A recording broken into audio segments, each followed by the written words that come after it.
Welcome to Crossover the Pond, brought to you by 21 Media Productions and Sports Social. He's Drew Lasker, I'm Josh Sexton, and this is episode 13 as we continue our NBA basketball journey, a short hezzy tween and stutter step away here in the UK. And Drew, I mean, this week of all weeks, it's feeling like it's only a short hezzy tween and stutter step away because the NBA has been in Europe. You covered the game in Berlin. I was at the game in London, lucky enough to have been invited down by Amazon Prime. You represented on the laptop as always. It's been a good week, hasn't it, following basketball, but particularly for us guys in Europe. It's been very nice to be able to watch NBA basketball with our body clocks operating in optimal time, right? Because, anyone that's listening to the States, it's a lot of early mornings covering the NBA. So for the NBA to basically be in Europe for, practically up to a week, pretty much, covering Berlin, covering London, and then having two primetime games at the normal watching hour was pretty nice, I should say. And it was quite an event, wasn't it? It absolutely was, yeah, and I'm not sure what you sort of took away from the Berlin game. It definitely felt like, for me watching the London game, it was a little bit after the Lord Mayor's show, if you know that saying, in terms of Orlando. Like, it felt like Orlando threw, Mo and Franz so much into that Germany game. Franz's first game back in that one. Mo ends up in street clothes for the game in London. It looks like Orlando is just a bit too much of a stretch from the end, but I'm not sure what you took away from watching them sort of a bit more up close and personal in the Berlin game. I could definitely feel the passion coming through the screen, because Detlef Schrempf was represented. Dirk Nowitzki was there working with the Amazon Prime team. And then obviously for the Wagner brothers to be able to, go through that national anthem, to be able to go through the whole pregame operations. I could feel that coming through my screen. I felt the emotion. So I can imagine what it was for them. We have to also remember Tristan da Silva as well. And, from the game, you could see the nerves from those three guys. They were really pressing. I've been in that situation before. We're not returning home, but going to a former team that I used to play for. And you just want to perform well so desperately that you end up trying too hard. And so in the first half, you could see that with those three guys, and I don't have the stats in front of me, but I think they all three might have a combined 6 points. Field goal percentage wasn't great. And then after halftime, you could tell they kind of settled down a little bit, and then it became a normal game, and Orlando was able to rally back from a huge deficit because Memphis really was up 20 before you even looked. And, so it was a great spectacle. I thought Berlin represented very well. I feel like the Uber Arena looked like an NBA purpose arena, so they're coming back to Berlin in 2027, and rightfully so. So they represented a place that I'm familiar with. I have a piece of the Berlin Wall. I grew up in Germany for nearly 40 years of my life, so it was great, and it seemed that as though Orlando going to London, where you were able to represent and be present, had a little bit of a hangover there. Yeah, and to be honest, like I'd not really checked the box score from the game in Berlin, caught the highlights. I've actually watched the Amazon broadcast, which is kind of like rare that I'll sometimes watch the ones that like you're a part of, just to like hear you and your analysis of it, 'cause obviously it helps with the podcast, but also it's just cool to see you at work as well. But this was one where I was like, I'm kind of just going to actually like bed in for this whole thing and like watch this on the Amazon broadcast so that I can get Drew, but so that I can kind of take in all the sights and sounds of the game in Berlin as well. But then like checking the box score now, like you say, it was a combined 9 points from the first half. There was 4 for Mo, 3 for Tristan, and 2 for Franz Wagner starting in the game. So like you say, I think the emotions were just heightened, and I think you could kind of tell that, like, I was so lucky to get the opportunity in when they came to London to speak to Dirk Nowitzki, and you could just kind of tell that people were like tired by that point. Dirk had remarked about how many hands he'd shaken and how many people he'd spoke to throughout the week. He looked great, obviously, as he does, but definitely like he was on the sort of tired side. And Orlando looked like the same. It looked like a team who was ready to get back home. They'd had their main event in terms of getting those guys to perform in Germany. Dirk definitely seemed like he'd had his main event, and maybe he was trying to sort of shed a bit more light on Steve Nash in this one. And we saw Tony Parker and Pau Gasol out on the court, honoured in the game in London as well. And it was just an incredible experience. And I don't know about for you, Drew, but like I was so honoured to be like there at a game in the UK, and for you, covering a game in Europe as well must have been a cool thing, because you've made that switch, coming over from the States to Europe. And for me, that was very like purpose affirming, I think, because I'm a UK NBA creator ultimately, and I'm still trying to like find my like lane and purpose in this. And it's great that this season I've got the podcast with you to sort of help in terms of that. But there's so many UK NBA creators who are like so great at what they do, and I think it's hard because you kind of want to like take some of the US audience, and then you want to like show that you know your stuff, but also you need to try and make it digestible to a UK audience as well. And it seemed like the UK audience, really showed out and had a great time. It was really interesting actually. Before the game, like when the lines were being read out, I was like, I feel like Orlando are going to be well supported because obviously the Europeans, but there is like a strange, like almost non-European identity in the UK, Drew. I'm sure you'll notice this from when you've like been here for many years. Like UK people almost don't see themselves as Europeans, and now that if we're getting uber political about it, now they left the EU and things like that, it seems like it's sort of gone even further the other way. So Orlando actually got like more sort of boos, and it was a bit more hush for them. And then when Memphis came out, and especially when Ja Morant's name got read out, the crowd was just going crazy. And it kind of made me wonder, like, the support that Ja Morant has here, the game that he ends up having, his comments in the aftermath of it, where he talks about, he's a loyal guy and he's got Memphis tattooed on his back and he wants to stay there. I don't know. It just made me wonder whether maybe the tide will turn, and maybe, while Orlando had their big moment in Berlin and how great that was for us to see the NBA in Europe, maybe Memphis just had a big season-defining moment in the UK here. Yeah, it's funny how narratives can change so quickly. I just saw on the ticker last night that Morant has officially said he does not want to be traded. I'm not sure if you caught that, and it's ironic because actually there are more Orlando fans in Europe, specifically in the UK, because when you think about Europeans, where is the two most popular places that they visit? New York and Orlando, because Orlando has Disney World, right? So, when you talk about basketball fans on this side of the pond, they're a lot more familiar with the Orlando Magic than they would be the Memphis Grizzlies. But to go to your point of talking about that you heard boos for Orlando, just tells you how much superstardom matters in all sports, right? Why are they cheering for Morant more so than Orlando? Because Morant's a superstar. All you got to do is look. I mean, I'm looking at these kids. I mean, it was funny because last week a dad asked me for some shoe recommendation for his son. So I told him, I said, during my day, all I wore was Kobe's. But let me do a little digging for you. And so I said, this is what the kids wear. And I sent them a link, and it was the Morants, because these kids are all laced up in the Morants, which this style is very cool, by the way. I love the colorways. I love the design with the Nike check and then the A inscripted into the shoe. And so, but just for both teams, like this was a win for three parties. For when you look at from the macro perspective, is a great opportunity for the NBA to continue to get this international exposure.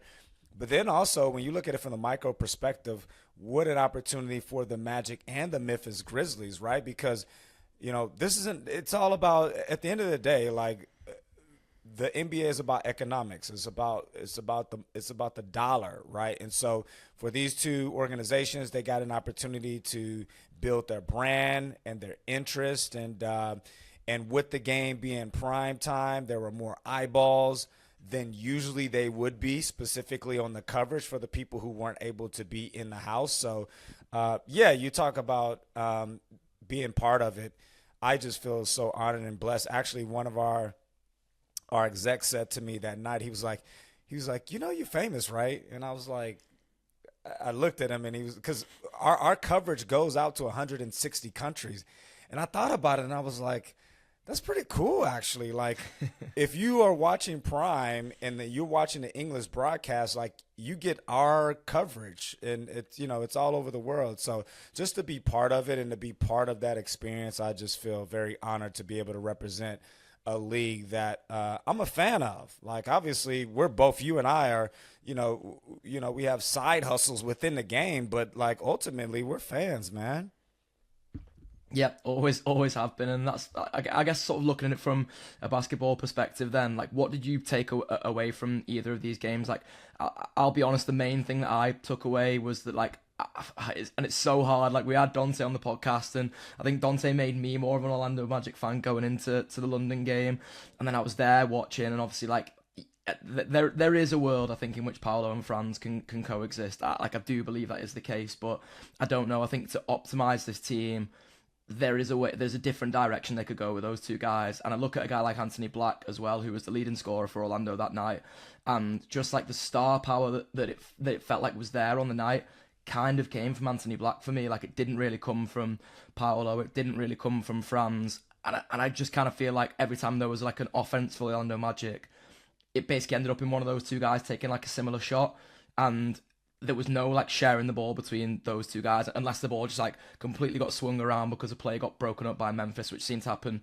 a lot. I was surprised by how good the Memphis defense was, really. I know obviously they've got Triple J sort of anchoring that, but I was genuinely surprised at like the level of like switched on, basically the level of like the lock in they got from those guys. But as I say, until a play broke up, you basically ended up with like a fade away to mid range from like Paolo or Franz, and to me that is like not a sustainable way to build the offense. And you saw similar in Berlin. They ended with 43%, 38% from the field and three respectively. In London it was a little bit less. It was 44 and 30 from three. This is just not a good 3-point shooting team. But the two guys who I think you could say stood up in any way in terms of 3-point shooting was Wendell Carter Jr., which, like, great, you've got your floor space in five there, absolutely perfect in terms of the way that you want to play. If you've got one of those like Paolo or Franz type guys that does most of their best work around the elbows or in the paint, and then you've got Anthony Black, who can kind of switch up, I would say is more of a 3-level scorer than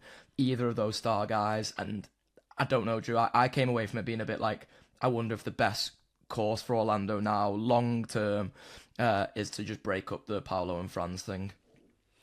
Yeah, I was really excited to be able to really key in on Orlando, because I haven't really watched him very closely this year. I obviously watched him during the NBA Cup, and so I wanted to see what they really were. And coming into this game, as Dante mentioned on the podcast, Orlando had gone 14 games without a winning or losing streak, which was a franchise record. And you could see why. I felt like they play a lot of random basketball offensively. There's no, oh, you're the go-to guy. It's just whoever the ball ends up in the hands of late. Yeah. And then it's like you mentioned the shot selection there from Franz or from Paolo. And when Paolo shoots a three, I don't really trust it. And it's a great point you bring on Anthony Black. And maybe he's the guy. Like, I mean, unless you lived under a rock, did you see that dunk he had in Berlin over four guys? Like, and Candace Parker mentioned on a broadcast that you would put that up in your basement, and I said no. That picture would go in as soon as you walk through my house. You're seeing that picture. Like, yeah, that still picture is phenomenal. That's facing the front door. Everyone is going to see that. So that is so he is oozing with superstar. Just a huge year that he's having. He can make shots, but just think about this, right? Why did they bring Desmond Bane over and give up 4 first-round picks, right, for his shooting? Because he was shooting at 41% last year. This year, he's shooting a career low 34%. A lot of his stuff he's had to do this year is put his head down and get downhill. They haven't done a great job of creating really good looks for him because he's only taken 5 threes a game. Like, if you're bringing someone, they were one of the worst 3-point shooting teams last year, and you can see why just watching them, because there's nobody on that team you really trust to make it when they're open. And they just lack the spacing. They lack the offensive creation to be able to create good looks. I don't really trust this team in the playoffs. One thing that I can say about them is they have depth, but I would parlay that into possibly building around Anthony Black and making sure you get some better pieces around, because they got a lot of pieces, but I wouldn't say they have a lot of great pieces. Yeah, and you mentioned not trusting this team. I don't think opposition defenses do either, and I think that's probably why you're seeing Baines sort of struggling more and having to get downhill. Is that the teams are basically happy to let Orlando get late into the shot clock. They're happy to let Franz and Paolo take the mid range shots, because obviously they're good from that kind of distance, and is why Orlando have still won a lot of games this season. I'm sure, without having to caught every single one of those games, but like teams are happy to see those guys settle into those late shot clock mid-range efforts, because they're low percentage shots for one, even though the game is definitely getting back towards a mid-range game. It's not a three, and it's not something right at the rim, especially if it's fading away, which it seems like Paolo goes to way more often than I would like if I was an Orlando Magic fan, to be honest. And obviously I was one on the night, so I was getting like increasingly frustrated watching Paolo do that. And I think defenses that are coming up against that are happy to just trust that and sit out on the guys on the perimeter. You're going to go 5 out because Wendell Carter Jr., and then one of those guys is going to kind of operate in, if not dunker spots, then sort of elbow range. So I just think teams have got too comfortable defending Orlando now, and obviously, the series is sort of split in terms of those two games in Europe, and Orlando does come out with the win in Berlin. I mentioned I feel like they were getting really up for that game because of the German factor with the 3 Germans that we've mentioned in Orlando's team. But disappointed with what they were able to bring to London, but proud, of course, that the NBA was in London, proud that the NBA was in Europe. A hallmark moment for European-based creators or UK-based creators like me and Drew, who are looking to cement ourselves in the space even more. An absolute pleasure for me to be there as well. But Drew, we'll flip over, I guess, to sort of more pressing NBA matters now, because we've got All-Stars and things to consider. It's getting to that point in the season. It definitely feels like, I don't know about you, Drew, but the build up to All-Star break always feels like, players are kind of labouring towards it. The media starts to kind of labour towards it. There's definitely not a lot of storylines coming from the NBA at the moment, but we do have our All-Star starters, and I guess it kind of goes exactly the way that you think it will go.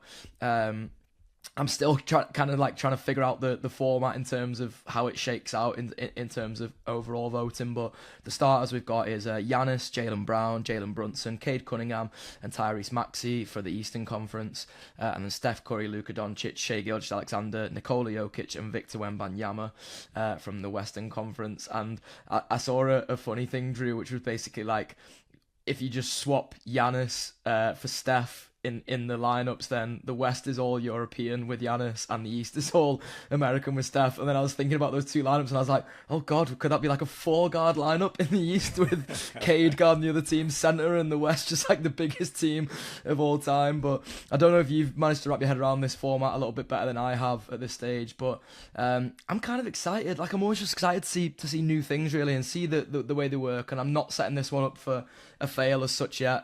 Excited to see it come into the Intuit Dome as well. It's obviously a place that has my heart from my experiences of being there, and there's more happier memories in recent times now because the Clippers have turned things around a little bit. But what are you looking forward to seeing most from this All-Star game? If the guys are going to compete, yeah, that's basically it. I would like it to get back to the traditional All-Star game. And KG brought up a great point that I never thought about. He said I don't know if you caught the clip, but he said when the All-Star game died.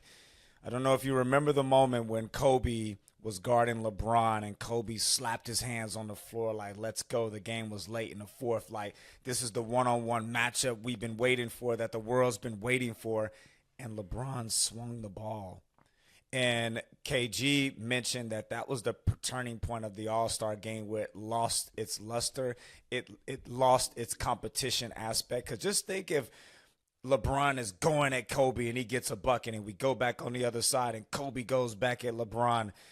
Because that's how the All-Star game was always done, because it was done about it. It was less coverage, right? Like, now it's easier to become a superstar without the national coverage, without being in a big market, without being in an All-Star game. But in the 90s, like the All-Star game was an opportunity for the best players in the NBA to say, hey, I'm the top dog, which then led to brand building, right? Because that's how you built your brand in the 90s. Now you can build your brand from your living room. So that's why the All-Star game is less important to these guys. And also, there's so much money. So I would rather it get back to the traditional East and West game, let both games go at each other. But this year, the NBA has introduced the international versus the Americans, and yeah, just looking at the roster, like the West is literally all Europeans except Steph Curry,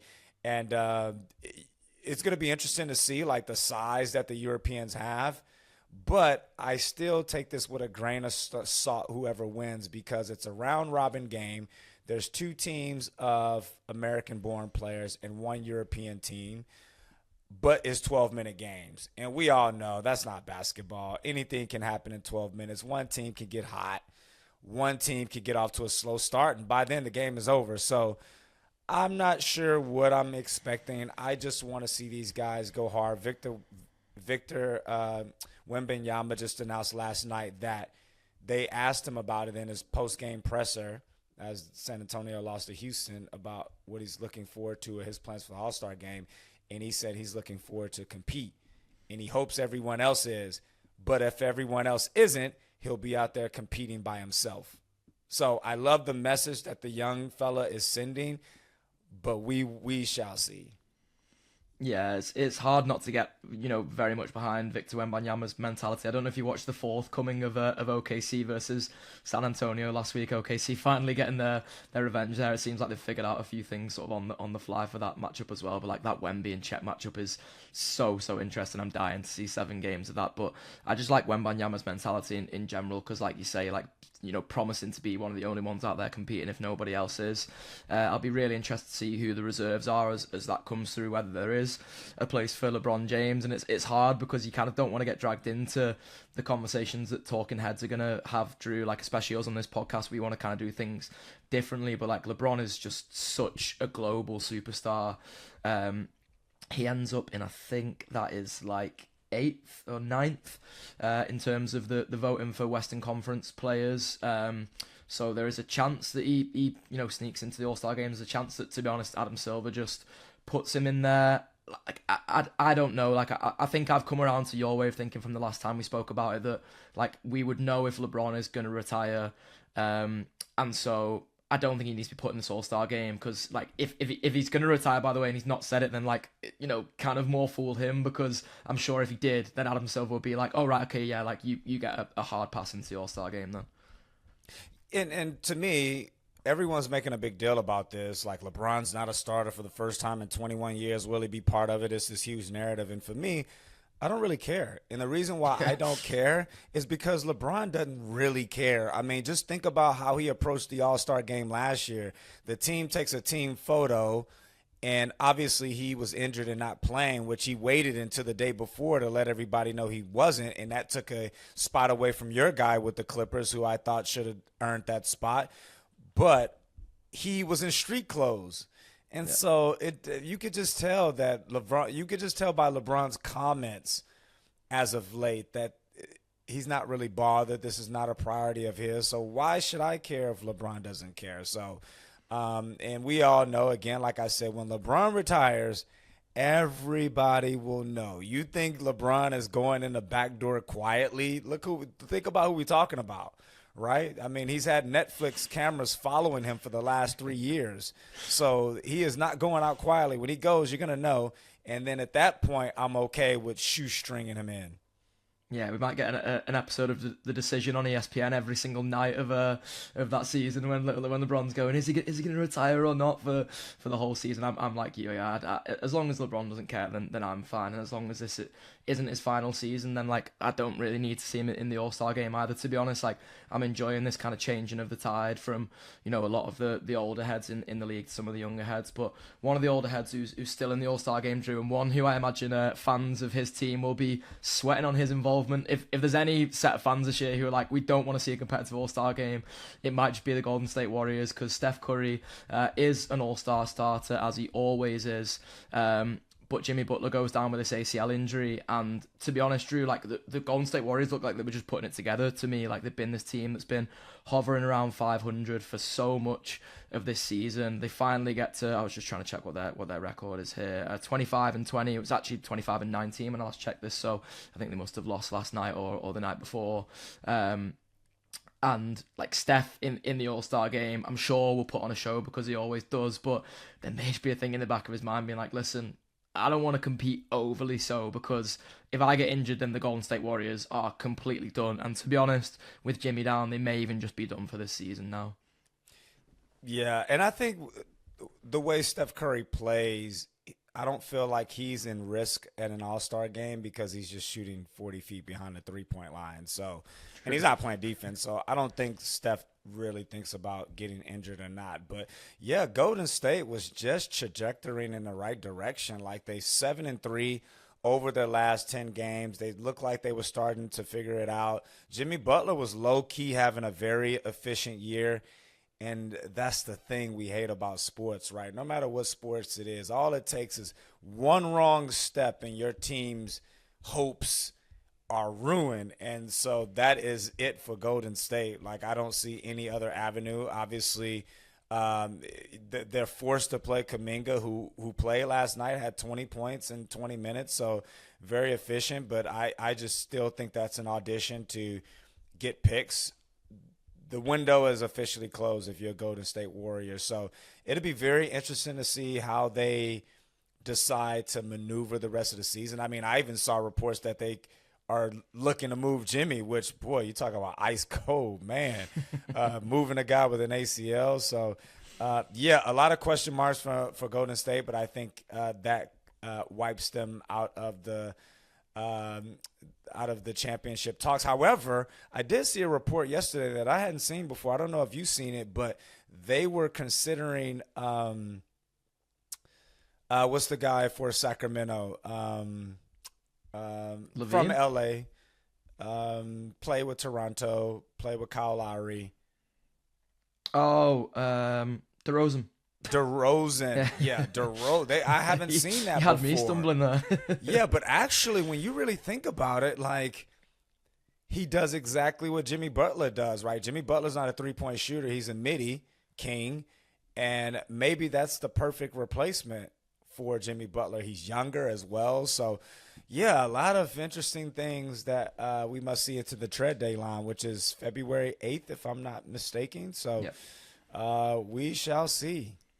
It does make that Jonathan Kuminga trade piece even more interesting because obviously he's now eligible to be traded. He came out, I think it was on the day of the trade deadline, to basically say that he'd requested a trade, which I just think is like such a funny way of trying to control your own narrative, because like he's been on the trade block for as long as possible. I'd be very surprised if Golden State have not already been fielding calls for Jonathan Kuminga all season. But like you say, you know, maybe there's a DeRozan trade in there. It feels like Golden State might be one of the first dominoes to fall. I always find like coming up to the trade deadline really interesting because I think we've seen it for the past few years, like when KD got traded to was that Phoenix who he got traded to just before the trade deadline. I'm trying to think of the sort of timelines of that, but there's been years in the past where it's felt like one domino needed to fall and then basically every other team makes their trade from there, and like there's one big trade that happens. And I just wonder if now it's Jonathan Kuminga that's the first one to fall because Golden State kind of try and use him to extend this championship window. And I don't know if I ever thought the championship window was necessarily there. Like I take your point in terms of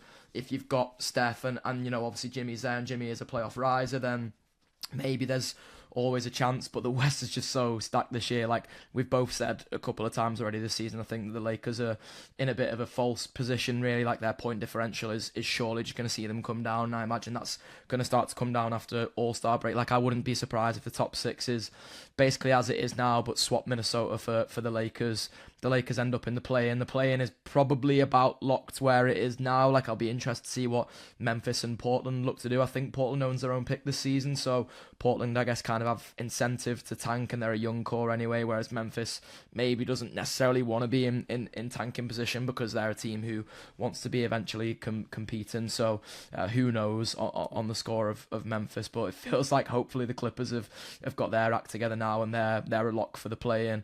Golden State I just think are always a lock for the play-in now, but I'll be so interested to see if they do just make another big swing here, Drew, and use Jonathan Kuminga as that asset to make a big swing. I don't know if you heard last night, Dunleavy, who is the GM for the Warriors, came out and said he was responding to Kuminga's trade demands, and he said, yeah, there's one thing to make a trade demand, but there needs to be a demand, which I felt like was an ice cold comment. So, and you talk about that domino, like, I feel like Giannis is the domino everyone's waiting on. Like, maybe, so we'll see. And let me ask you this question. Who do you think is the hottest team in the West right now without looking at your standings? Hard to say. Like, you kind of always you can lean back on OKC, don't you? But like, I really like what Phoenix is doing at the moment. I maybe go with Phoenix. Why? What are you thinking? This may surprise you.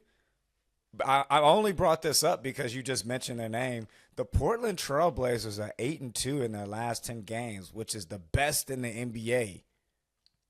Wow. Did you see that? I didn't see that coming either. Where does that come from? I've got the standings in front of me and I'm looking at them at 500, but I didn't sort of cast my eye over to the right and see that they were 8-2, three-game winning streak. Like we're gonna have to show Portland some love. I'm gonna have to dig deep into them. Shout out to Tiago Splitter. Comes from a championship pedigree, obviously, with the San Antonio Spurs. And then the job that he did for Paris basketball last year in the Euro League was phenomenal. He is a legit coach. Shout out to Portland. I don't know if they're thinking about tanking, Josh. Yeah, I was interested to see if they do own their pick. I felt like they did because I feel like we've discussed this on podcasts earlier on. I'll just double check this now. I haven't seen anything. So 2026 actually no. So that's outgoing to Chicago. Right. Protected. So they have no incentive to tank then. Oh wait, so Portland's first round pick to Chicago is protected for selections 1 to 14. So yeah, I guess if they were outside the play, and that means they're in the lottery, so it would be protected. Well, they're ninth right now. Jeez. Yeah. Maybe you'll start to see in March. You'll start to see such and such is out with the flu. You'll start to see some guys start to sit. Yeah, sitting Tiago Splitter just in case he starts to continue to coach his face for off. personal reasons. Yeah, Memphis owns their first round pick, and I guess maybe I'm sort of underestimating what they think about Cedric Coward. Like, they might just decide that Cedric Coward is the direction they're going, and it definitely feels like there's a bit of a trade off there between what Jar wants and what the front office wants. So, I mean, who knows? Like, even the sort of tankathon, as it's always called. I think there's literally a website that's called that, isn't there, as well? So that feels like there's even interest in that. So I've kind of ignored as well, by the way, that Kawhi is obviously now injured indefinitely once again. So it's Groundhog Day for the Clippers too. I just noticed they lost to the Bulls last night as I was looking at that. So I'm used to this, Drew. I'm battle hardened by all these things. So I'm hoping he comes back Friday. I'm covering the Lakers and Clippers, and I was really looking forward to that. And so I've been digging into, those two teams and been very impressed with Kawhi. Like, it's something crazy, like 22 games in a row with 20 points or more. I want to see him on the court, but as we all know, it's a crapshoot when it comes to health with Kawhi, unfortunately, because he is having a quietly unbelievable season, like a career high in scoring. His free throw percentage is number 1 in the NBA. He's shooting more threes. Like, he is really mastered his skills. He just has to stay healthy. Yeah, and that's always the biggest if. It feels like the biggest if in sports, to be honest, is if Kawhi Leonard can stay healthy. I've stopped assuming if. I've just gone with like Kawhi won't be healthy and let's like work from there. But anyway, there's a chance he basically went home from the road trip, so there's a chance he makes it for that Lakers game. I mean, I'll have my fingers crossed as much as you will, Drew, because I'm sure that you wanna talk about a great game there. But I'm sure the Clippers will rise to that occasion, with or without Kawhi. I've definitely seen that a couple of times in the past few weeks, even if It was a little bit too much on a back-to-back with travel from Washington to Chicago, so I'm going to give the Clippers the benefit of the doubt there. I definitely haven't done that enough this season, but that is going to do it for this week's episode. Bit more of a streamlined one for me and Drew. Been working hard in the background to secure some guests for you guys, but we'll come back with some more regularly scheduled programming too at some point. But expect guests, expect big things, expect more NBA talk, expect hopefully some big trades in the next few weeks. That will be interesting to see. But the last thing for me to say is, Drew, lead us out. Yeah, we got guests lined up for you in February coming from all parts of the world. So really looking forward to that. Thank you again to Dante with the Orlando Magic. So kind of them to kind of be our very first guest on the show. And we thought that was a great episode. Hopefully you enjoyed that too. And again, make sure you find us on YouTube. You can find us on all your streaming platforms or wherever you get your podcasts. Like, subscribe, leave a comment. That really helps. And until then, we'll see you guys next week. Peace out.